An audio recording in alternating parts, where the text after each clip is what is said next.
You know that saying, you get what you pay for?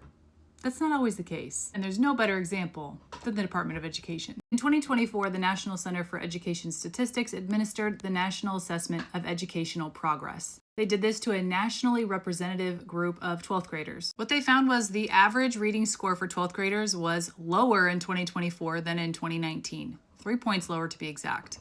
Compare this to results from 1992, and the average score was 10 points lower in 2024. And let's look at the math scores among 15-year-olds here. From 2022, the math scores were down 13 points from 2018, marking the lowest U.S. math score in PISA history. This places us 26th out of 81 participating countries in terms of measuring math. Only 26% of U.S. students reached at least level 2, which is basic proficiency, compared to 69% across OECD countries.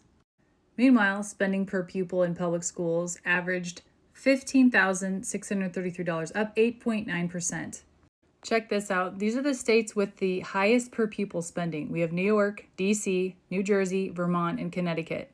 States with the lowest per pupil spending, Utah, Idaho, Arizona, Oklahoma, Mississippi. The New York City School District spent $35,000 per pupil, and Washington spent $27,000. One would think the more money we spend, the smarter our students would be, but that's not the case, as shown here. The top line is the total cost. The second line down is employees. The bottom is enrollment, reading scores, math scores, and science scores. Clearly, something's not working here.